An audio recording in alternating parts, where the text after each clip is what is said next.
할렐루야. 오늘 말씀 사도행전 19장 21절에서부터 41절 말씀, 복음 전파와 영적 전쟁 두 번째 시리즈가 되겠습니다.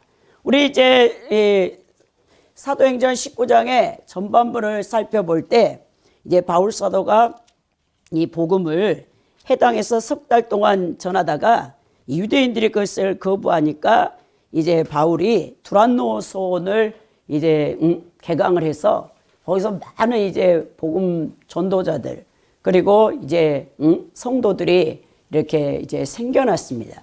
에베소의 사역이 바울 사도가 3년 동안 큰 부흥이 있는 거예요. 근데 이게 문제는 무엇이냐면 에베소는 엄청난 이 아데미 여신을 섬기는 이런 우상 숭배가 가장 성행하던 곳이었어요. 근데 오늘 이렇게 데메드리오라는 이 사람이 이 아데미 신전에서 또 우상을 섬기는데 그 신전 모형을 이렇게 여러분 감색 실로 만들어 가지고 파는 일을 해 가지고 많은 돈을 벌었던 것을 보게 됩니다. 우리가 이제 아브라함, 믿음의 조상인 아브라함이 이제 그 바벨론의 그 메소포타미아 쪽에 있을 때 그 아버지 데라가 우상을 만들어서 팔았던 사람 아닙니까? 우상 숭배하던 이 집안에서 이 믿음의 조상 아브라함을 75세에 여호와 하나님이 부르셔서 내가 내게 지시할 땅으로 가라, 이 가나안 땅으로 가라는 것을 창세기 12장에서 지시하는 것을 보게 되는데요. 오늘 이렇게 에베소에 엄청난 큰 신전, 아데미 이제 신전이 있는데 그게 세계 7대 불가사의에 하나 가운데 들어가 있는 유형 이제 문화재로 이렇게 유네스코에 등록되어 있는 이제 그런 여러분 신전이 있던 곳이에요. 그래서 우상 숭배를 해 가지고 많은 돈을 벌던 사람들이 이 바울 사도의 복음 전파를 통해서 이제 자신의 그 사업에 큰 위기를 겪게 되는 거죠. 그때 이제 여기서 그 모든 것을 총괄하던 데메드리오라는 사람이 이제 선동을 해가지고 이 바울을 잡아가지고 죽이려고 했던 이 사건이 오늘 기록되어 있는 것을 보게 됩니다. 사실 바울은 에베소 사역을 마치고 자기가 제2차 전도 사역을 통해서 이제 다시 아가야 지역으로 가고 또 이제 여러 곳에 그 고린도 지역 아가야 지방을 들렀다가 다시 그가 이제 예루살렘에 들려서 이 부조를 가져다가 그때 예루살렘에 기근이 심해가지고 예루살렘 교회가 모교회가 힘든 가운데 있었어요. 그리고 이방 교회에 세워진 교회들의 연보를 가지고 예루살렘에 들렸다가 노마로 이제 가고자 했거든요. 이 바울은 노마가 자신의 이 복음 전파의 끝이 아니었어요. 그 고대 이제 2000년 초대교회 때 그 당시에 그 사람들의 생각에서 끝은 스페인이에요, 스페인. 그래서 노마를 들려서 스페인까지 유럽 전역을 복음화시키는 것이 바울의 목표였거든요. 원래 여러분 우리 사도행전 16장에 보면 바울이 이제 이 소아시아 이 지역에서 계속 복음을 전하려고 했을 때 하나님께서 막으셨잖아요. 그래 마게도니아 한 남자가 환상 가운데 나타나서 이리 건너와서 우리에게 복음을 전해달라고 해서 이제 빌립보 누디아 장사를 만나가지고 그 빌립보 교회를 세워가면서 유럽 쪽에 복음을 전했어요. 그리고 이제 계속 돌다가 소아시아에 거의 복음이 많이 증거된 상태 가운데 다시 이제 바울은 노마로 가서 스페인까지 가서 이제 복음을 전하는 자신의 이방인으로서 그 사역을 선교사 사역을 이제 마치려고 했던 그 계획을 갖고 있었어요. 근데 우리가 이 바울 사도의 사역을 통해서 우리가 깨닫는 것은 이 선교나 복음 전파의 모든 주도권은 하나님이 갖고 계신다는 거예요. 아무리 인간이 열심을 낸다 해도 하나님이 허락지 않으면 그것이 되지 않는 거예요. 우리가 이제 명심해야 될 것을 크리스찬들이 막 애가 타는 거예요. 성령 충만하면 막 이제 복음을 전파해서 자기가 계획하고 자기 임의대로 하려고 하지만 하나님께서 주의 성령께서 역사하지 않으면 여러분들의 수고에 열매가 없다는 거예요. 그 헛된 이제 수고를 하는 거죠. 이 진액을 다 빼는 거죠.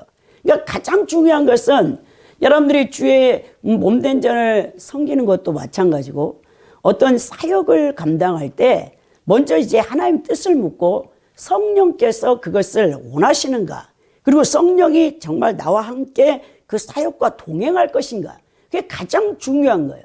근데 많은 사람들은 그걸 놓쳐요. 기다리지 못합니다.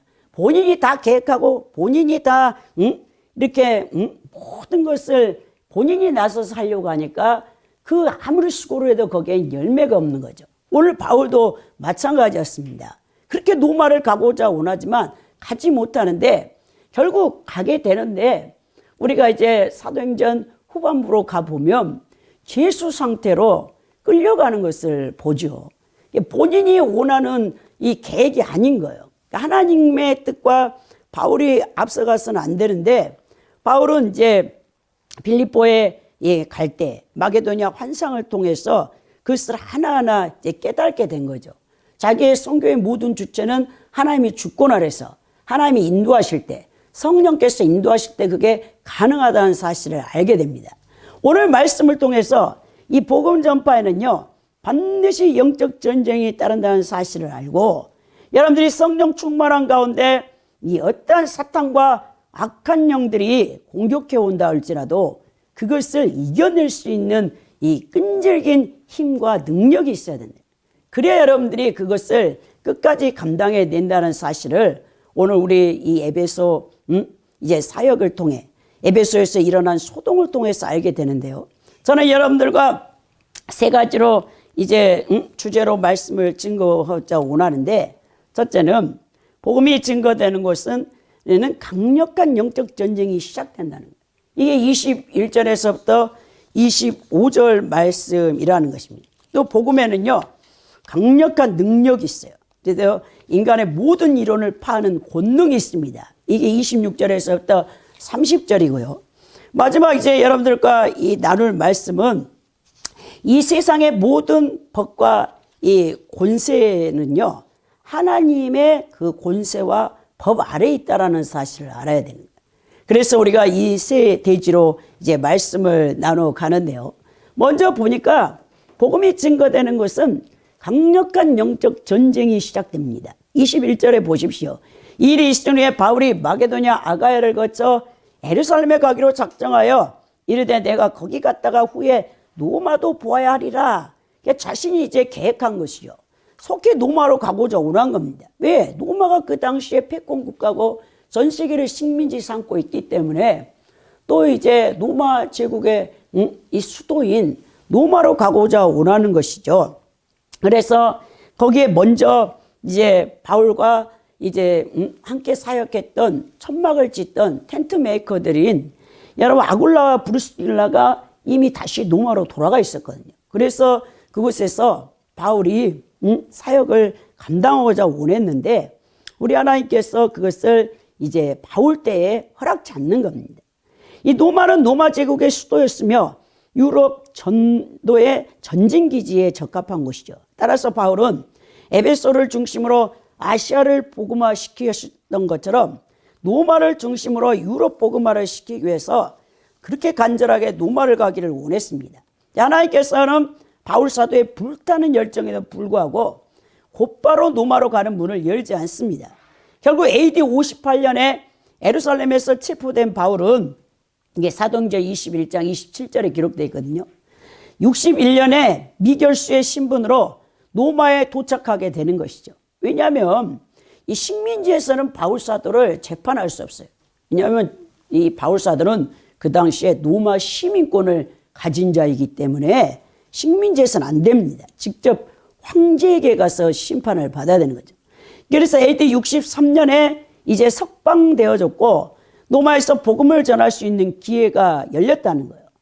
이런 바울의 목숨을 노리는 유대인의 유혹으로부터 노마 군대를 이용하여 안전하게 보호하여 결국 노마까지 갔는데요. 복음을 전하게 하시는 하나님의 이제 섭리였습니다. 그리고 성경에서는 기록은 없지만 그 후에 또 다시 노마를 방문하여 복음을 전하다가 AD 67년에 네로 황제에 의해서 그 차디찬 노마 감옥에서 목이 잘려서 참수되어 순교를 당하는 것입니다. 우리가 생각할 때 바울 사도같이 예수 그리스도의 복음을 정말 열정적으로 전하는, 그리고 얼마나 바울이 성령 충만합니까? 바울 사도의 손수건만 가져다가 또 텐트 메이커로 천막 치는 일을 할 때 작업복 그거를 가져다가 귀신 들린 자나 병든 자에게 올리면 그 자리에서 귀신이 쫓겨나가고 병이 고침 받는, 정말 하나님께서 이방인의 사도로서 엄청나게 크게 썼던 2000년 교회사 가운데 가장 위대한 하나님의 종을 우리 하나님께서 마지막 계획이 무엇이냐? 네로 황제에 의해서 목이 잘리는 순교를 당하는 여러분 그 죽음을 맞이한 거예요. 우리가 생각할 때 아니 어떻게 전능하신 하나님이, 그런 능력의 하나님이 그렇게 위대하게 썼던 바울 사도를 그렇게 비참하게 죽이는가? 우리의 인간의 머리로는요, 이성으로 논리로 상식으로는 이해가 안 되는 거죠. 근데 여러분, 이 초대교회 때나 그 교부 시대 3, 4세기에 AD 3, 4세기에 교부들을 보면요, 그들이 가장 원했던 게 뭔지 아세요? 순교를 당하기를 원했어요. 그들의 이 사고방식에는 하나님의 나라에 순교자가 가장 큰 면류관을 받는다라는 그게 있었거든요. 그래서 모두가 순교를 당하길 바랬어요. 오늘날 현대 21세기 크리스찬들하고는 너무 반대적인 생각이잖아요. 우리는 이 땅에서 하나님 물질의 복을 많이 주셔가지고 잘 먹고 잘 살고 누리고 자녀들도 다 명문대 들어가서 대기업에서 승진을 막 하고 자녀들도 다 잘 되고 막 몇 대가 이 땅에서 복을 받고 예수 믿으면 그걸 꿈꾼다는 거예요. 그 어리석은 거죠, 사실. 왜? 영적인 세계에 대해서 너무 모르기 때문에 이 타종교회, 예수 그리스도 아닌 타종교에서도 바라는 그 기복주의의 사상이 우리의 베이스 신앙 밑에 있기 때문에 이 땅에서 예수 그리스도 믿고 너무 비참하다. 예수 안 믿는 형제보다 더 못 살아. 겨우 월세집에서 전전긍긍하고 몸은 또 왜 그렇게 아파? 예수 믿는가 동시에 아파가지고 살 수가 없어. 자녀들도 왜 이렇게 안 풀리고 안 되는 거예요? 그럼 여러분들이 아니 진짜 내가 예수 믿는 걸 잘 믿은 거야? 아니면 이거 내가 지금 엉터리 신을 믿고 있는 거야? 막 흔들려.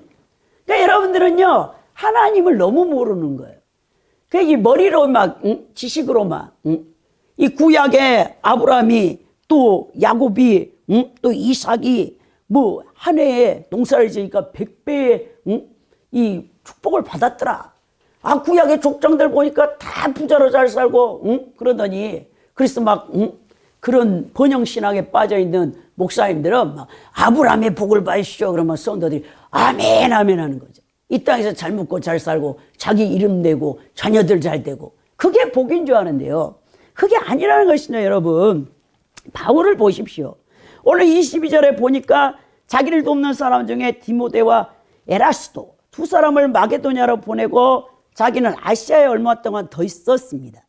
이제 자기의 영적 아들이 이제 디모데나 에라스도 같은 제자를 먼저 유럽으로 보내고 자신도 속히 그곳에 가고자 원했죠. 그런데 왜냐, 바울이 지금 이 에베소에 지체하는 이유가 뭐냐면요, 5월 달이 되면 이 큰 아데미 신전에서 이 아데미 그 신전의 대축제가 있어요. 그래서 해마다 열리는 이 5월에 이 축제에 각지에서 많은 우상 숭배자들이 에베소에 몰려들어 있기 때문에 바울은 그 기회를 이용해 가지고 복음을, 예수 그리스도를 이제 전해서 그 많은 아데미 신전에 몰려오는 자들에게 그 복음을 증거하기 위해서 거기에 아직 남아 있었어요. 에베소의 사역이 끝나지 않았습니다. 그러나 이제 바울의 신변이 위협을 받게 되는 거죠. 이 은장색들의 소요 사건이 23절에서부터 41절에 이제 일어나자 그 결과 에베소를 떠날 수밖에 없는 결과를 맞게 되는데요. 오늘 23절에 보니까 그때쯤 되어 이 도로 말미암아 적지 않는 소동이 있었다라고 말합니다. 여러분 이제 바울이 전하는 복음이 엄청나게 확산이 되어지면서 이 아데미 신전의 우상 숭배가 점점 이러면 약화되는 거예요. 그리고 이제 그 우상들을 만들어서 이 불을 축적하고 있던 이 은장색들이 위기를 느끼는 거예요. 이 바울이라는 사람이 전하는 이 복음 때문에 우리 아데미 이제 신전에 찾는 사람들이 점점 줄어들고 또 신전 모형을 만들어 가지고 다 그때 노마 이제 제국 그 식민지나 노마 이제 제국에는 이 다신 숭배예요. 그래서 우상을 막 섬기는 겁니다. 그래서 이제 이 신전 모형을 작게 만들어 가지고 그거를 각 가정마다 놓고 섬기는 거예요. 일본에 이제 신도들이 그러나요. 다담이라고 그곳에다가 개인 다 그 우상 이제 재단을 놓고 거기다가 막 절을 하거든요. 또 중국 같은 경우도 막 향불을 피워갖고 왜 기복주의니까 자신의 이 화를 또 재앙을 이 면해달라고 그런 이제 그 우상 숭배자들이 이것을 만들어서 파는데 그 이권이 점점 없어지는 거예요. 자신들이 누렸던 경제가 이제 흔들리게 되니까 안 되겠다. 야, 이 바울이라는 사람을 우리가 여기 에베소서 쫓아내지 않는 이상은 이 은장색 장사업자들이 이거 큰일 났다라고 생각한 거예요. 그래서 그때 이제 거기에 더메드리오라는 사람이 들고 일어나는 것이죠. 여기서 우리가 보면 여기 보십시오. 복음이 전해지는 것에는요 심각한 영적 혼란과 분쟁이 발생합니다. 이 바울이 전하는 복음이 바로 그런 능력이 있는 거예요. 복음을 전하는 것은요 결코 세상이 여러분 잘못되어 있음에도 불구하고 이러한 세상과 타협하고 이를 합리화시키는 게 아니에요. 막 뿌리채 흔들어 버려요.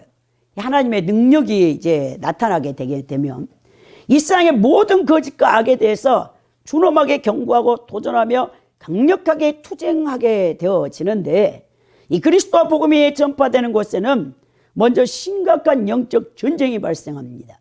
이러한 현상은 개인은 물론 사회와 국가에 이르기까지 공통적으로 일어나는데요. 개인적인 차원에서 복음이 들어가면 이를 받아들인 사람의 영혼 속에 심각한 영적 전쟁이 일어나게 돼 있어요. 왜냐하면 지금까지 붙잡혀 있던 이 사악한 영, 이 죄를 쓰레기 삼고 더러운 귀신이 사로잡고 있었거든요. 그리고 잘못된 삶의 방식과 그를 지배하던 악한 영과의 싸움이 시작되는 거예요. 근데 예수 그리스도를 구주로 영접하고 성령을 받으면 이제 곧바로 우리 안에서 새 사람과 옛 사람의 영적 전쟁이 치열하게 시작됩니다. 그리고 이러한 갈등과 싸움은 한 개인을 뛰어넘어 피를 나눈 가족에게까지 이게 확장되는 거예요. 그래서 여러분 예수 그리스도를 잘 믿는 사람이 이 가정에 한 사람이 세워지잖아요. 주변에 믿지 않는 자 그리고 신앙이 또 약한 자가 아주 그 배후에서 악령이 그 사람을 통해서 여러분을 완전히 초토화시키려고 공격을 하는 거예요. 그것을 여러분들이 이겨낼 수 있는 영적인 파워, 능력을 갖고 있어야 되는데요. 그것을 여러분 감당하지 못하면 여러분도 죽을 뿐만 아니고 이 가족도 한 사람도 예수 그리스도를 못 믿는 거예요. 그러니까 얼마나 고통스럽습니까? 저는 이제 이번 주에 두 분의 한 분은 권사님이고 한 분은 여자 집사님이에요. 한 분은 권사님은 50년 넘게 결혼 생활을 하신 분이에요. 한 분은 30년이 넘게 결혼한 분이에요. 이 두 분 다 저에게 상담하기를 남편의 배우를 통해서 역사하는 악한 영 이것을 이기지를 못하는 거예요. 야, 그러니까 정말 안타깝더라고요. 제가 그 권사님은 잘 아시는 권사님이에요. 꽤 오래됐는데 제가 늘 여러분들에게도 간증을 하셨어요. 그 권사님은 워낙 센 우상의 집안에서 예수님을 믿어서 일대로 개척자로 믿어가지고 그 악한 영의 공격으로 우리 몸에 있는 장기 8개를 다 적출해낸 거예요. 작년 4월 달에는 이제 방간을 다 이 적출하고 이 소장을 가지고 인공방간을 만들어가지고 그때 돌아가신다고 했는데 여름에 제가 7월 달에 이제 권사님을 이 8월이구나.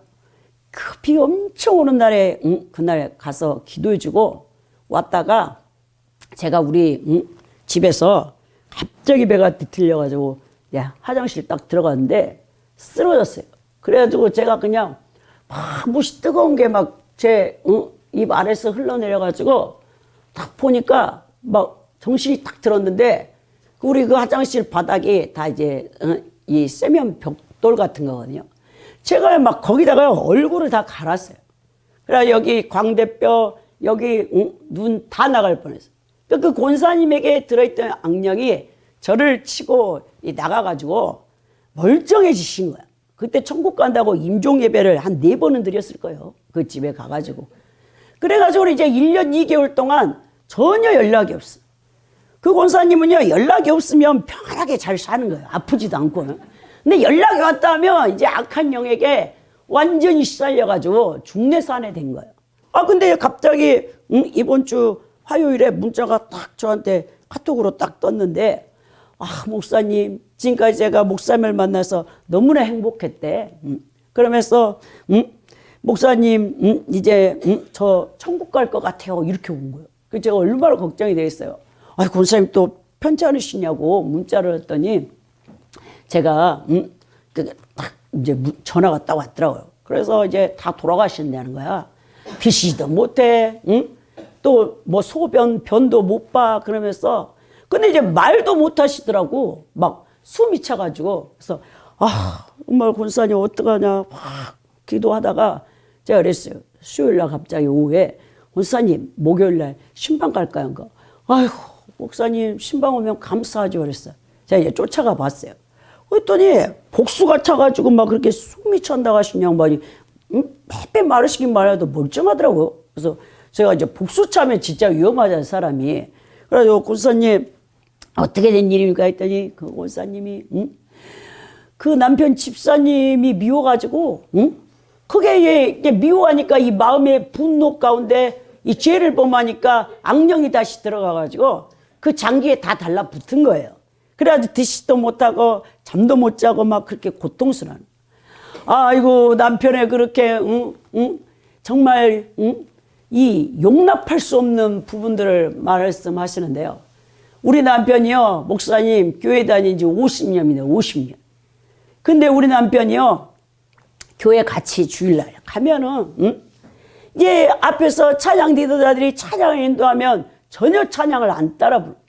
막 얼굴을 만지고 콧대를 뽑고 그렇게 계시고 그 다음에 이제 목사님이 딱 단위에 서서 말씀을 선포하잖아요. 설교 시간에 그때부터 뒤로 고개 젖히고 하고 자니까 권사님이 얼마나 진짜 이 스트레스가 말도 안 돼.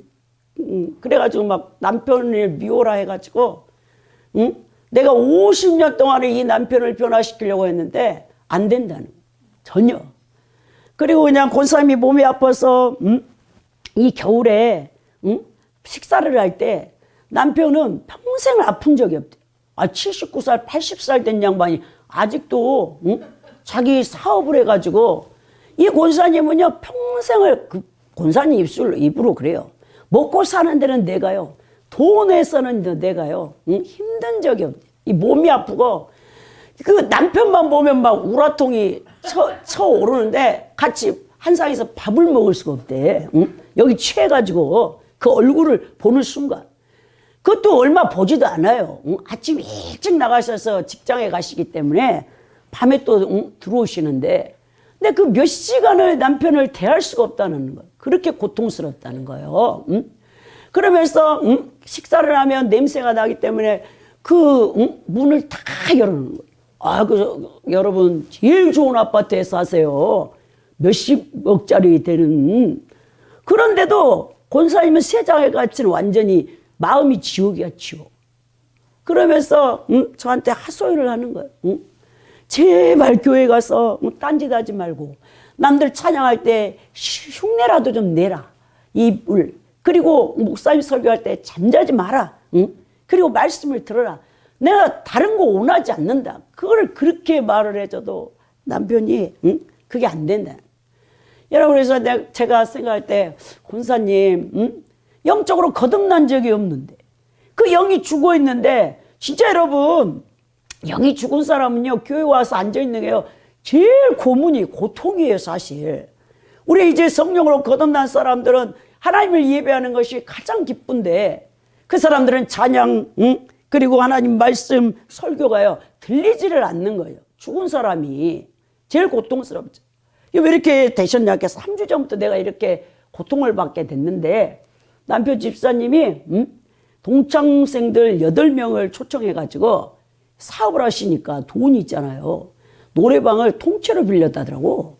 그래가지고는 거기다가 또 게스트룸까지 빌려가지고 8명 지방에 있는 친구들을 불러가지고 다 차리라고 다가상부터 하나도 빠진 것 없이 해서 그 노래방에 지하에 있는 노래방 통째로 빌려가지고 권사님이 12번을 그 많은 계단을 오르내려가지고, 그리고 뭐 떡을 비롯해서 무엇을 다 해놓고 한상 차려놓고 밤새 노래방 노래 부르고 술 마시고 게스트룸에서 자고. 그러니까 야, 남편 집사님 동창들이, 야, 80살에 권사님이요 탤런트보다 더 아름다우세요. 누가 보면 완전 기부인 같아.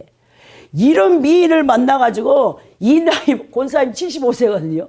이 나이에 이런 대접을, 왕 같은 대접을 받는, 이야, 정말 너 성공한 인생이다. 80 먹은 동창들이, 남자 동창들이 다 와서 그 얘기를 하니까 권사님이 속이 터져 죽는데, 자존심, 남편 기 죽이지 않으려고 그렇게 해가지고 저렇게 힘들어 하시더라고요. 그래서 내가 암에 걸릴지도 모르겠습니다. 그래서 권사님, 이제 딱 기도해주고, 제가 기도 마음이 이제 권사님이 자버려. 이 사람이 다들 기도 마음을 자. 그래가지고 너무 평안합니다. 제가 예수님으로 기도합니다. 1시간 딱 기도 딱 끝나자마자 아멘하고 눈을 또 딱 떠. 난 그 참 희한하더라고요. 그래가지고 목사님 너무 평안합니다. 권사님 죽을 병 아닙니다. 권사님은요, 남편 집사님을 용서하고 주님의 아가페 사람으로 살아가면 이 병은 깨끗이 나았고 잘 드시고 또 건강해서 하나님 교회에서 열심히 섬기실 걸 믿습니다. 그러니까 아멘 하셨더라고요. 그래서 진짜 큰 대학병원 가서 예약해가지고 대장 내시경, 위내 시경 했더니 아무 이상도 없다더라고요. 영적인 거죠. 여러분, 사람을 미워한다는 자체가 예수님이 여러분 살인이야, 살인. 여러분, 가장 가까이 있는 남편 아내를 사랑하지 못하면서, 자식을 사랑하지 못하면서 여러분 누구를 사랑한단 말입니까? 그것이 여러분들 다 여러분 머리로만 아는 하나님이 하나님. 진짜 여러분들이 하나님을 사랑하잖아요.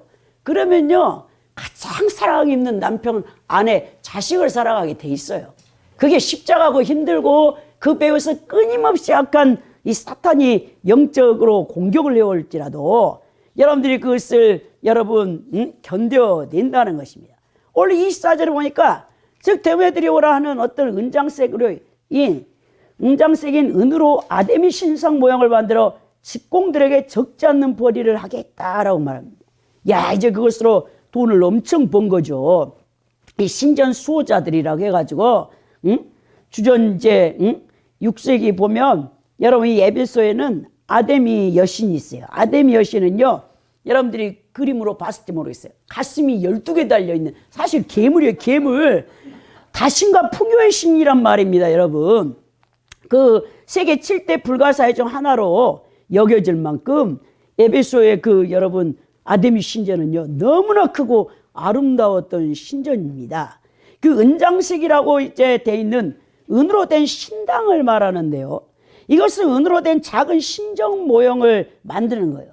비싼 은이라 금으로 만들어서 굉장히 여러분 이게 값이 나가는 거예요.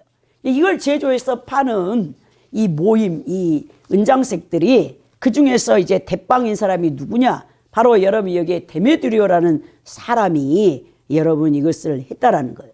우리가 여기서도 깨닫는 교훈이 뭐냐면요, 크리스찬들, 예수 믿는 사람들은요, 하나님 앞에 부끄러운 직업을 가져서는 안 돼요.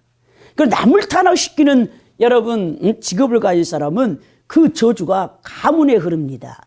예를 들어서 도박을 조장한다든지, 음란물을 판매한다든지, 술집, 매춘 사업을 한다든지, 여러분 술을 판다, 이런 걸 하나님이 가장 싫어하는 거예요. 왜냐하면 나 자신을 타락시킨 게 아니고 다른 사람을 타락시킬 때 이것이요, 그래 우리가 케네디가의 저주라고 하잖아요. 존 F 케네디 아버지가 뭐한 사람입니까? 여러분 이민으로 온 사람이에요. 아일랜드 사람, 영국에서. 그래가지고 아주 하찮은 집안인데 양조장을 했어요. 양조장이 뭡니까? 그 당시 여러분 술을 만들어 제조해서 판 그 돈을 가지고 아들들을 다 여러분 상위위원 만들고 케네디의 뒤에서 정치 자금을 대가지고 그 아들을 대통령을 만든 거예요. 근데 그 케네디가의 특징이 뭡니까? 다 여러분 일찍 60이 되기 전에 존 F 케네디도 총에 암살 맞아서 죽었잖아요. 그 밑에 동생도 로버트 그 케네디도 이제 국회의원이었는데 그 사람도 비행기 추락사고로 죽었거든요. 전부 여러분 단명하게 만들어요. 하나님 저주가 임해가지고 남을 타락시키는 일을 한다. 이거 무섭습니다. 야, 철저히 해결해야 돼요. 자기 부모가 만약 여러분들의 부모가 이런 일 가운데 관여되어 있었다면 여러분들 하나님 앞에 눈물 뿌려 해결을 하고 그 저주가 자녀들에게 후손들에게 내려가지 않도록 여러분들이 막아야 된다는 거예요. 여러분 물론 직업에는 기천이 없다지만 여러분 이건 이제 칼빈이나 루터가 직업 소명설이에요. 종교교육가들이. 하나님이 재능을 줬기 때문에 어떤 직업이든지 우리 크리스찬들이 그것이 소명이라고 한다는 거예요. 근데 진짜 조심해야 될 것은 무조건 돈을 많이 벌고 출세하게 좋다고 하는 좋은 직업이 아니라는 거예요. 하나님 앞에 영광을 가리지 아니하고 여러분 또 다른 사회적으로나 영적으로 해악을 끼치지 않는 그런 직장을 여러분들 크리스찬들은 선택해야 된다는 거예요. 오늘 이 데메드리와 같이 우상을 만들어서 파는 자들 그리고 부를 누리려고 하는 자들 그 자손이야 대대 저주를 받게 되는 것입니다. 25절에 보니까 그가 그 직공들과 그러한 영업하는 자들을 모아서 이르되 여러분도 알거니와 우리 풍족한 생활이 이 생업에 있었다. 지금 이제 선동하는 거예요. 그러면서 그들이 아주 지극히 개인적인 집단 이기주의로 말미암아 사회적 명분을 내세워가지고 지금 사람들을 격동시켜서 소요를 일으킵니다. 자, 여러분 26절에 보니까 이 바울이 에베소뿐만 아니라 거의 전 아시아를 통하여 수많은 사람을 권유하여 말하되 사람의 손으로 만든 것은 신이 아니라니 이는 그대도 보고 들은 것이라. 여러분 이제 복음은 인간의 모든 이론을 파는 권능이 되게 되는데요. 이 바울이 복음을 전할 때마다 수많은 사람들이 이제 하나님 앞에 회개하고 돌아온다는 거예요. 그러면서 이 우상 숭배 이제 만들어서 파는 자들이 위협을 느끼는 거죠. 그러면서 27절에 우리의 이 영업이 천하해질 위험이 있을 뿐 아니라 큰 여신 아데미의 신전도 무시당하게 되고 온 아시아와 천하가 위하는 그의 위엄도 떨어질까노라 라고 말하죠. 이 은장색 데메드리오가 소요를 일으키기 위하여 자신들의 동업자들 이 집단 이기심을 자극하는 내용인데요. 자신들의 직업인 우상 만든 일이 줄어들면 먼저 경제적인 측면뿐만 아니라 자신들의 신분까지 위협을 당한다는 거예요. 여러분 우리가 예를 들어서 인도에 3억 3천을 섬기는 힌두교, 다신교의 나라잖아요. 여기 여러분 카스트가 형성되어 있어요. 카스트는 우리나라의 조선 500년처럼 유교 사상을 통해서 상농공사, 여러분 이 신분 제도를 만드는 거예요. 종교가 왜 중요하냐면 그 종교가 여러분 그 사회를 형성하게 되는 것입니다. 이게 신분을 나누는 거예요. 여러분 이 힌두교는요 브라만 신을 섬기는 힌두교 사제들이 가장 높은 계급에 속해 있어요. 이 브라만은 이 힌두교의 신들을 섬기며 제사의식을 거행하고요. 크샤트라는 왕과 귀족 무사들이에요. 이 정치와 군사를 담당합니다. 바이샤는 상인과 농민, 공업을 이제 하는 사람들인데 이것은 국가의 세금, 납세 의무를 갖고 있어요. 더 나아가 이제 수드라가 있는데 수드라는 농노예요. 노예 계층입니다. 육체적인 노동자, 이제 피정복민들을 데려다가 이제 전쟁에서 이길 때 이들을 이제 수드라라고 했거든요. 이제 이 네 계급에도 속하지 않는 계급 외에 산달라라고 해서 불각조 천민들, 달리트들이 있어요. 이 사람들은 아예 지나다닐 때 자기들이 다니는 곳이 더럽다고 해서 이 빗자루를 갖고 다니면서 쓸어야 되거든요. 이 정도로 여러분 이 인도가 이렇게 힌두교와 종교와 정치 형태가 연합되어서 이것이 사회 관습을 만들어요. 그리고 사람들의 의식을 사로잡습니다. 그리고 신분 제도가 유지되는 거예요. 이 힌두교의 윤회살, 카르마라고 하죠. 업보. 여러분 이 업이라는 게 뭡니까? 그 죗값이라는데 860만 번의 환생을 통해서 구원을 받게 된다라는데, 여러분 한 업이 한 번에 이 업이라는 것은 비단깃으로 바위를 스쳐 그 바위가 다 없어지는 시간이에요. 엄청난 거면 사실 여러분 그 윤회설 860만 번을 다시 태어나는데, 가장 중요한 것은 여러분 이 힌두교나 불교에서 다 윤회설이잖아요. 순환세계관이기 때문에. 근데 여기서는 뭘 하냐면 반드시 남자로 태어나야 돼. 여자는 구원받을 기회가 없어요. 백날 여러분 860만 번 환생해봤자 소용이 없습니다. 남자로 태어나되, 남자도 그 계급이 누구야 되냐? 힌두교의 사제로 태어나야 돼. 브라만 제사장으로 태어나야 구원받을 가능성이 있어요. 여러분 이제 일본이나 우리 대한민국은 대승불교가 이제 강한데, 사실 태국이나 버마나 이 동남아시아권은 다 여러분 소승불교예요. 소승불교는요 귀족 종교입니다. 그러니까 여러분 천민들, 이 다수의 민중들은 구원받지 못해요. 그래서 여러분 태국이나 버마 같은 데 가면 이 승려가 가장 높은 이 신분을 차지하고 있어요. 그 사람들만 구원받을 수 있어요. 여러분 이게 얼마나 불공평합니까? 소승불교에서는요 대승불교는 2단이에요. 2단 취급하지 않아요. 그냥 뭐 남의 관세 못 살 이렇게 미신 주문하는 거 이 주절주절해서 그걸로 극락 갈 수 있다는데, 소승불교에서 인정을 안 하는 거죠. 원래 여러분 이런 이 종교가 여러분 이 정치 형태와 하나가 되어지면 여러분 그것이 완전히 사람을 얽어매는 제도가 돼버리는 거예요. 오늘 보니까 이 아데미 신전에서 우상을 만들어 파는 이 데메드리오와 그 장인들이 이게 천하해질까봐 위험스럽다. 우리가 이렇게 신분 제도가 높은데 바울의 복음 때문에 우리가 천해진다면 되겠느냐라고 말하는 거예요.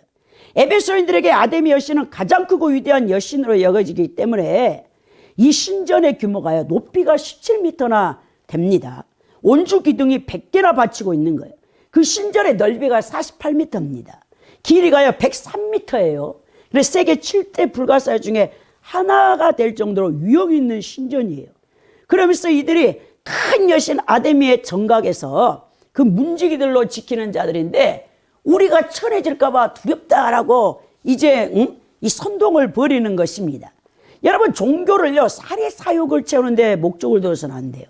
우리는요 예수 그리스도를 믿는데 어떤 이 종교적인 목적을 가지고, 여러분 이것을 명예를 획득하기 위하여 수단으로, 정치적 목적을 달성하기 위하여 부를 얻는 수단으로 이것을 사용해서는 안 된다는 거예요.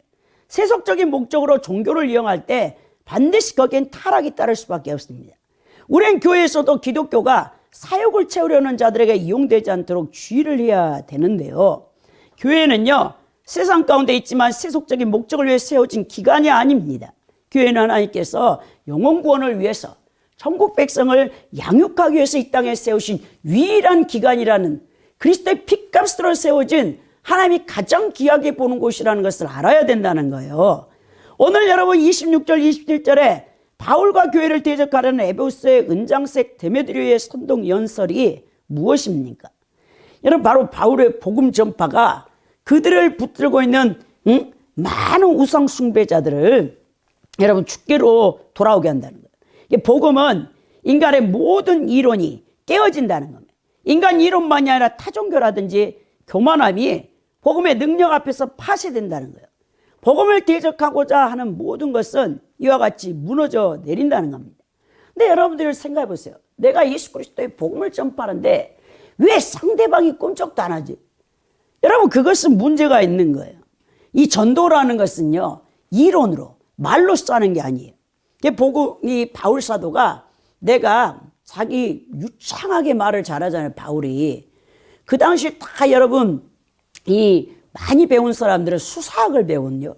수사학은요, 사람을 완전히 확 끌어당기는 그 언어 스피치 능력인 거예요. 헬라에 이제 수사학이 유명하잖아요. 그런 것처럼 바울이 그런 아주 말재주가 있었어요. 근데 여러분, 바울이 우리가 살펴보았던 것처럼 이제 스토학파와 에피쿠르스 학파하고 이 철학으로 논쟁을 했잖아요. 워낙 말을 잘하고 아는 것이 많은 거예요. 근데 그때 하나도 열매를 못 맺는 거예요. 그리고 그때 바울이 깨달은 것이 자기가 이제 말로써 전도하지 않는다는 거예요. 하나님의 능력으로, 성령의 능력으로 복음을 전한다라고 고백하는데, 성령의 능력이 여러분들이 예수 그리스도를 증거할 때 그 입술에서 권세가 나가야 돼요.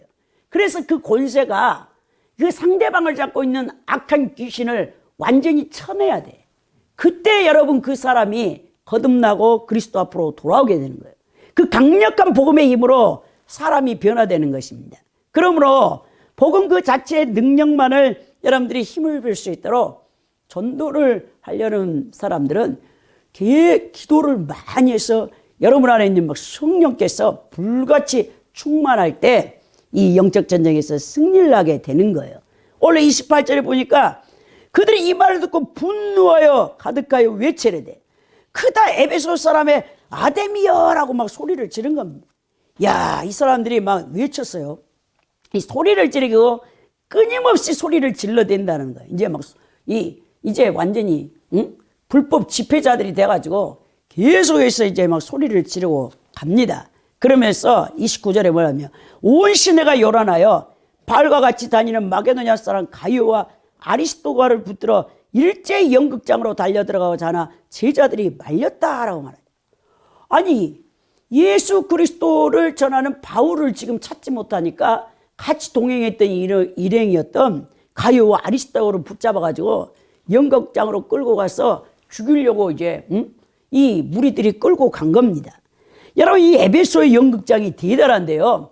학자들에 의하면 2만 5천 명 정도 수용되는 엄청난 규모의 연극장이었다는 거예요. 아, 정말 그 당시에 대단하죠. 직경이 150m나 되는 오늘날 축구나 야구 등 어떤 종목의 운동 경기도 할 수 있는 넓은 곳이었어요. 이성을 잃은 그들이 이 바울의 동역자들을 끌고 가는 거예요. 그러면서 30절에 바울이 백성 가운데 들어가고 하나 제자들이 말린다. 분명히 이제 바울이 여기 들어가면 바울은 이제 잡아 죽이는 것입니다. 그래서 다 말리는 거예요. 31절에 보니까 또 아시아 관리 중에 바울의 친구된 어떤 이들이 그에게 통지하여 연극장에 들어가지 말라 하더라. 이 바울이요, 이 놀랍게도 아시아의 간원이었던 친구들이 있는 거예요. 이 아시아의 간원들은 여러 식민지에 가장 존경할 만하고 부유한 시민들 중에서 황제 신전과 로마의 신전을 관장하는 정치적 종교적 책임을 맡은 사람들입니다. 이들이 이 습성을 잘 하니까 바울을 말리는 거예요. 여러분, 바울은요, 자신 때문에 죽임을 당하게 된 아리오와 가이오와 아리오를 구해내려고 한 거죠. 같이 죽으면 죽이려 하려고 했는데 옆에서 다 말린 겁니다. 그러면서 30절에 보니까 사람들이 외쳐 어떤 이는 이런 말을, 어떤 이는 저런 말을 하니 모인 무리가 분란하여 태반이라 어찌하여 모였는지 알지 못하더라. 이성을 잃은 거죠, 이들이. 이 데메드리오의 선동을 받아가지고. 근데 자신들이 막 소리를 지르는데 이성을 잃어가지고 뭘 자들이 외치는지도 모르고 그 모임 목적이 뭔지도 모르는 거예요, 지금. 그러면서 33절에 보니까 유대인들이 무리 가운데 알렉산더를 권하여 앞으로 밀어내니 알렉산더가 손짓하며 백성들에게 변명하려고 한다라고 말합니다. 아, 이 알렉산드리아가 유대인인데요. 이 유대인도 이 은장색, 아데미 신전, 우상을 섬기는 일에 같이 여러분 그 일을 했던 것을 보게 되는 겁니다. 그러니까 유대인들도 여러분 순수한 하나님의 신앙이 아니었다는 것을 볼 수 있잖아요. 여기서 이 알렉산드라는 사람은 바울 사도가 디모데전서 1장 20절이나 디모데후서 4장 14절에 구리세공인 알렉산더가 굉장히 바울에게 많은 해를 입혔다고 나와 있는 이 인물이라는 것을 볼 수 있는데요. 당시 은감실에 필요한 구리와 은을 세공하는 일에 유대인들이 종사하고 있었고 알렉산더도 이 일을 종사했던 자들이에요. 그래서 유대인 대표로서 지금 소란을 일으키고 있는 이 에베소 이 장인들이 여러분 이 알렉산더가 유대인지를 알지. 근데 유대교하고 기독교를 구분하지 못하는 거예요. 그래서 이 알렉산더가 큰일 나겠다. 우리 유대인들에게 오히려 이 폭동의 무리들이 우리를 죽일지도 모르겠다 해서 나서서 그 소요를 막아보려고 하는 거예요. 그래서 34절에 그들은 그가 유대인 줄도 알고 한 소리를 외치리되 크다 에베소 사람의 아데미 이야기를 2시간이나 하더라. 계속 소리를 막 지르는 거예요. 반유대 감정을 지니고 이 폭도들이 유대인 알렉산더의 어떤 변론도 드리지 않으려고 자신들의 막 기도문, 주문을 외칩니다. 그런데 35절에 서기장이 무리를 진정시키고 이르되 에베소 사람들아 에베소 씨가 큰 아데미와 제우스에게 내려온 우상의 신전지가 된 줄을 알지 못하느냐라고 말하는 거예요. 여기서 보면요. 참 2시간 동안 강신적인 외침 뒤에 어떤 한 사람이 딱 등장해요. 그 연극장으로, 무대로. 그러면 폭도들을 딱 질서를 찾게 해버리는데 그 사람이 누구냐? 바로 에베소의 서기장이라 했어요. 이 서기장이라는 그람마티우스라는 이 서기장은요. 에베소 도시의 가장 중요한 행정관입니다. 법령을 위반하고 도시의 기금을 관리하며 특히 집회관장을 책임지며 이 총독과 직접 대면하여 논의할 수 있는 로마 제국에서 이 행정관으로 임명을 받은 오늘날 말하면 국가 공무원직에서 높은 거예요. 그래서 이 사람이 딱 서서 말을 하는데 심지어 서기장은 자신의 직책을 맡고 있는 동안 에베소에 발행되는 동전의 그 이름을 기록할 정도로 높은 위치에 있는 자입니다. 그가 하는 가장 중요한 일이 에베소 도시에서 일어난 사건들을 총독이나 로마 당국의 황제에게 보고하는 일을 했어요. 따라서 에베소의 불법 집회나 무질서한 폭동이 일어났을 때 이것은 매우 심각한 거예요. 왜? 서기장하고 총독이 그것을 다 여러분 책임을 져야 되기 때문에 그렇습니다. 그래서 에베소시의 최고 관리인 서기장이 흥분된 폭도들의 감정을 잠잠하게 할 정도로 설득과 이 권위를 갖고 있었다는 거예요. 그가 뭐라고 말하냐? 에베소시가 큰 아데미와 제우스에게서 내려온 우상의 신전지가 된 줄을 누가 알지 못하느냐라고 연설을 하는데요. 서기장인 에베소 사람이 누구나 알고 있던 에베소성의 고유한 역할에 대해서 먼저 얘기를 하는 거예요.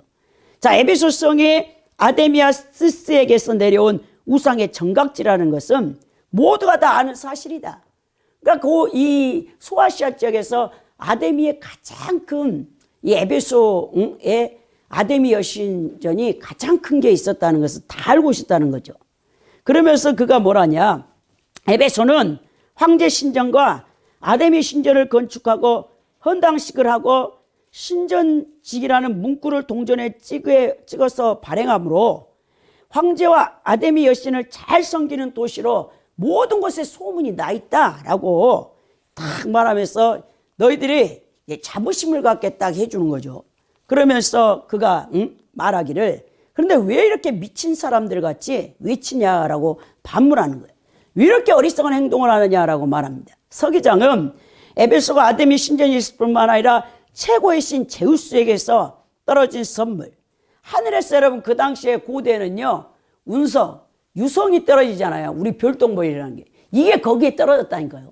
이 운석을 그 하늘과 땅을 다 지은 헬라의 신, 최고의 신이 제우스잖아요. 노마 신화에 보면. 그 제우스에 의해서 그 아데미 신전을 축복하게 해서 하늘에서 운석을 그 별똥별을 떨어뜨려 줬다고 해가지고 이들이 아데미 신전에다 이 운석을 같이 여러분 모시고 있었단 말입니다. 이거는 정말 소아시아의 가장 큰 이 에베소 성이 자신의 이 스스 제우스와 아데미를 잘 섬긴다라고 하늘에서 이렇게 축복의 선물을 내렸다라고 딱 이제 서기장이 얘기를 하는 거예요. 그러면 36절에 이 일이 그렇지 않다 할 수 없으니 너희가 가만히 있어 무엇이든 경솔히 하지 말아야 할 것이라 라고 말합니다. 아데미 신전의 권위가 결코 부인되거나 부정될 수 없다라는 것을 얘기하면서 너희들이 이 두 사람을 잡아다가 가이오와 아리스타고를 형사상 어떤 책임도 없는 사람을 그들에게 해를 입혀서는 안 된다고 말합니다. 그러면 37절에 이 두 사람이 아데미 신전에서 물건을 도둑질하지도 아니했고 우리 여신을 비방하지도 아니했는데 이 사람들을 왜 붙잡아와서 이런 소동을 벌이느냐라고 말하는 거예요. 그 당시에 신전 물건을 훔치는 자들이 많았어요. 왜냐하면 아데미 신전에 황금으로 다 그 기구들이 돼 있었기 때문에 도둑들이 훔쳐가는 일이 많았거든요. 근데 이 사람들이 그 일을 하지도 않았다라고 말해요. 그러면 38절에 만일 더메들이와 그 함께 있는 직공들이 누구에게 고발할 것이 있으면 재판날도 있고 총독도 있으니 피차 고소할 것이라 라고 말합니다. 자, 이는 고대 헬라 문화권에서 재판은요, 로마에서 임명한 각 여러분 성에 총독들이 있어요. 총독. 이 총독의 주재하에서 시장에서 많은 시민들이 참석하는 가운데 열렸다는 것을 알 수 있는데요. 당시 총독은 식민지를 다스리는 로마 관리로서 식민지에 일어나는 모든 법적인 문제의 최종 결정권자였습니다. 바울의 3차 전도 여행 시에 그때 거기에 이제 에베소 지역에 마르쿠스 유니우스 실라누스라는 총독이 독사를 당했어요. 그럼 그 후임자가 지금 오기 전까지 두 집정관인 셀라와 헬리우스가 거기를 다스리고 있었거든요. 그 아시아 지역을 총괄해서. 그러니까 본절에서 서기장은 에베소에는 정식적인 재판 장소가 있고 재판을 담당할 총독들이 분명히 있다라는 것. 그 적법한 절차를 밟아서 이 형사, 이 소송, 민회를 통해서 이것을 해결해야 된다라고 딱 말해주는 겁니다. 그래서 39절에 만일 그 외에 무엇을 원하면 정식으로 민회에서 결정할지니라라고 말합니다. 서기장이 서기장답게 법적 절차를 정확히 알고 있었고 폭도들에게 차근차근 것을 설명하는 거예요. 만일 개인적인 불만이 있을 때도 지방 총독이 여는 재판에 소송을 신청해야 한다는 거예요. 만일 자신들의 소송이 개인적인 게 아니고 공적인 것일 때는 정식으로 민회 안건을 등록하여 이것을 결정해야 된다는 뜻입니다. 여러분, 여기서 이 민회로 번역된 이 에클레시아라는 이 헬라어 단어가 한 달에 3번씩 열리는 시의회를 가리키고 있어요. 민회는 성내에서 발생한 모든 문제를 행정적으로 혹은 사법적으로 논의하는 기관으로 불법적인 폭도들의 집회나 이것은 허용되지 않습니다. 당시 로마는요, 다양한 민족과 각기 다른 전통을 가진 제국 내의 식민지를 효과적으로 통일하기 위해서 식민지 도시들에게 시의회를 소집할 권리와 자유를 주었어요. 이러한 배려로 말미암아 이 불법적인 집회를 가질 때는 여러분 무참하게 로마 군대가 와서 이 불법을 행하는 자들을 다 죽이는 거죠. 무섭게 처벌을 했다는 거예요.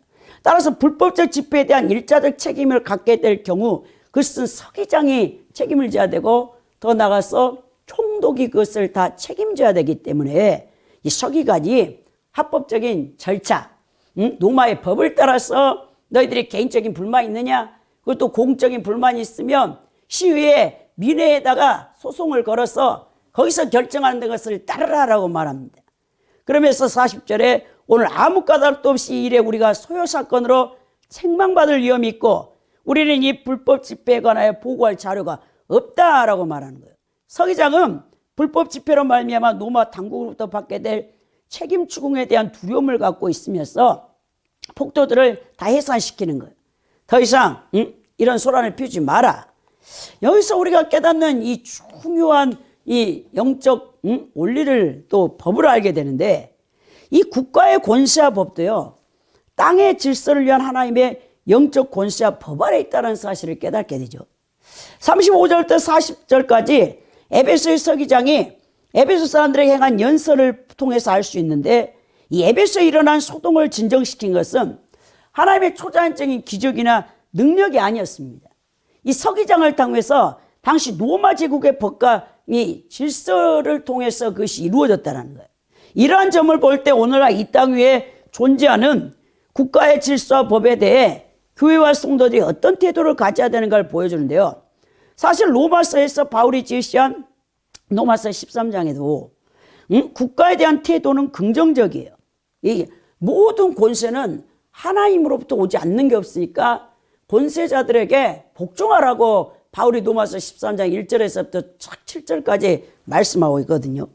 베드로도 마찬가지고 이 권세에 순종과 복종을 요구합니다. 근데 요한계시록에서 요한 사도는 요한계시록 13장에 보면 땅의 권세를 천국의 적대적인 세력으로 기록하고 있죠. 이 성경의 기록 배경 당시에 로마 제국에 대한 기독교에 대한 배척과 박해 정도가 다르기 때문에 두 사도가 국가에 대한 이해의 견해차가 좀 발생했는데요. 그렇다면 국가의 권세와 국법 질서에 대한 하나님의 뜻은 무엇입니까? 그것은 곧 국가의 권세와 법은요, 근본적으로 이 땅의 평화와 안녕을 위해서 하나님께서 세우신 또 하나의 질서의 이 형태로 크리스찬들이 그 국가의 법과 질서에 순종해야 된다는 사실을 우리에게 보여준다는 거예요. 자, 하나님이 세우신 국가 질서가 정통성 있는 기초에 올바로 운영된다면 교회와 성도들은 마땅히 이를 존중하고 그 법을 준수해야 된다는 거예요. 여러분 맞잖아요. 현대 우리 이제 프랑스 혁명을 통해서 더 나가서 미국이 영국으로부터 1776년에 미국이 식민지였지만 이제 독립을 하게 될 때 그들이 종교와 국가의 이제 폐허를 막기 위해서 종교 분리 원칙을 이제 내세웠거든요. 정치와 종교가 그 관할하는 영역이 다르다라는 거예요. 그래서 서로 그러나 적대 관계는 되지 않고 상호 보완적인 관계에서 다 그러나 이 교회나 국가의 머리는 예수 그리스도라는 거예요. 예수 그리스도가 수장이고 이 질서를 유지하기 위해서 이 교회는 하나님의 영적인 이 법이 다스리고 국가 역시도 또 하나님이 다스리는 일반 은총 속에 속해 있다라고 이렇게 보았거든요. 종교개혁가도 마찬가지고 루터나 칼빈도 루터의 두 왕국론을 봐도 그렇고 칼빈도 그랬어요. 그러니까 우리는 정말 이 땅에서 크리스찬이 시민의식을 가지고 나라의 법을 준수하고 사회 규범을 지키는 것이 마땅하다는 거예요. 근데 우리가 그 종교개혁가 가운데 칼빈은 저항권을 얘기하고 있는데요. 저항권은 무엇이냐? 다른 모든 것에는 우리가 복종하고 크리스찬이 순종하지만 하나님을 믿지 못하게 우리에게 국가의 법으로 그것을 제정하고 그것을 이제 억압하려고 할 때 그것은 저항해야 된다라고 말했습니다. 우리가 다니엘서를 통해서도 다니엘서 3장에 이 느부갓네살 왕이 교만해져 가지고 신할평지에 금신상을 만들었어요. 모든 여러분 이 패권국가의 황제들은 자기가 나중에 신으로 등극하거든요. 그래가지고 이 한 달 동안 조서를 내려가지고 누구든지 신할평지에 있는 바벨론 왕 느부갓네살 왕 형상에다가 절을 하지 않냐면 풀무불에다가 집어 던진다고 그랬어요. 근데 다니엘의 세 친구들이 그 풀무불에 들어갈 것을 각오하고도 금신상에 절을 하지 않아. 왜 유대인의 유일신 사상이잖아요. 하나님 외에 다른 신을 섬기는 건 우상숭배니까. 결국 여러분 느부갓네살 왕이 이 세 친구를 잡아다가 그 풀무불을 7배나 뜨겁게 해가지고 갖다 쳐 넣어버렸어요. 근데 여러분 그 세 친구가요 머리털 하나도 타지 않아. 세 사람이 던져졌는데 거기 보니까 집행하는 그 신하들 바벨론 제국의 신하들이 보니까 네 사람이 거기 안에서 춤을 추며 강강술래하고 돌고 있는 거예요. 아니 도대체 뭐야 그랬더니 빨리 꺼내봐라 했더니 하나도 안 탔어. 그랬더니 우리 하나님이 그렇게 보호했잖아요. 여러분 그만큼 여러분 이 국가 권력이 종교를 억압하는데 우리는 1948년 7월 17일 재헌국회 때 이승만 이제 대통령이 국회의장이었을 때 종교분리 원칙 미국의 민주주의를 받아들였기 때문에 종교분리 원칙을 내세웠어요. 정치와 종교가 분리되어 있다라는 거죠. 그래서 이 자유를 헌법 제20조에 그것이 명시되어 있습니다. 국가가 함부로 이 우리의 종교를 강압할 수가 없어요. 그리고 국교를 정할 수가 없어요. 국교. 모든 사람이 다 예수 그리스도를 믿게 만들 수 없다라는 거예요. 하나님도 그건 원치 않습니다. 여러분 인간이 자유의지가 있어요. 근데 자유의지가 있어서 복음을 들을 때 예수 그리스도를 믿겠다라고 자기가 그 복음에 응답을 해야 구원을 받지. 하나님이 일방적으로 우리가 짐승이 아닌데 여러분 그 자유의지가 없는 짐승처럼 목을 끌고 간다고 해서 다 예수 그리스도를 믿게 해서 믿는 게 아니에요. 여러분 인간은 그 중심에서 하나님을 거부할 수가 있어요. 인간 편에서. 그래서 여러분 그 인간의 자유의지가 얼마나 중요합니까?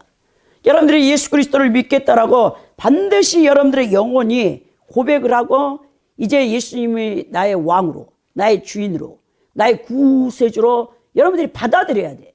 그래야 구원을 받게 되는 것입니다. 하나님이 막 일방적으로 무조건적으로 선택해갖고 너는 구원받을 자, 너는 지옥 갈 자, 유기시켜놨다. 칼빈의 이중회장이 아니라는 거예요, 여러분. 그것을 우리가 분명히 알고 이 모두가 국교로 만들어가지고 기독교를 다 예수님 믿게 강압적으로 법으로, 국가법으로 통제한다고 그게 되는 게 아니라는 것이죠. 여러분, 그러면서 이제 마지막에 뭡니까? 이에 그 모임을 흩어지겠다. 야, 서기장이 다 끝내버리는 거예요. 그리고 이제 결론적으로 보면 복음이 여러분 증거되는 곳에 강력한 영적 전쟁이 시작된다는 사실을 알아야 돼요. 그래서 예수님이 내가 너에게 마태복음 10장에 화평을 주러 오는 줄 아냐? 아니다. 난 너희에게 검을 주러 왔다. 검을. 시어머니가 며느리와 엄마가 딸과 아버지와 아들과 이제 믿는 자가 믿지 않는 영적 전쟁이 시작된다는 거예요. 우리는 그리스도의 군사로서 복음 전파에 따른 영적 전쟁을 담대하게 맞서 싸울 수 있는 그리스도 영혼들을 구해내야 된다는 거. 복음은 인간의 모든 이론을 파하는 권능입니다. 우리가 전하는 복음에 성령의 능력이 나가서 영혼들을 붙잡고 있는 강력한 사상이나 생각 아래 또아리를 들고 있는 악한 영들이 축사가 되어지고 그 영혼들이 예수님께 돌아올 수 있어야 된다는 거예요. 이 땅의 권세화법은 하나님의 권세 아래 질서를 유지하고 있습니다. 우리는 그리스도인으로서 국가법과 권세 아래 순종을 해야 됩니다. 그러나 무조건적인 순종이 아니라 하나님을 섬기는데 그것을 방해하고 그것을 법으로 억압시키고 국가의 권력을 남용할 때 우리는 거기서 저항할 수 있대. 저항을 하되 폭력이 아니에요, 여러분. 비폭력적이고 여러분 결국 진짜 승리는요. 요한계시록에 보세요. 적그리스도가 온 세상을 통치할 때 진짜 승리는 순교입니다. 14만 4천이 다 순교자들 아닙니까? 결국 우리는 나를 구원하실 예수 그리스도만이 나의 구원자라는 것을 고백하고 그 악한 세력이 적그리스도를 통해서 우리를 죽일 때 우리가 생명을 내놓을 때 그것이 진짜 승리라는 사실을 깨닫고 여러분들이 이렇게 강력한 하나님의 능력의 일꾼들이 되어서 많은 영혼들을 주께로 인도할 수 있는 분들이 되기를 예수 그리스도의 이름으로 축원드립니다.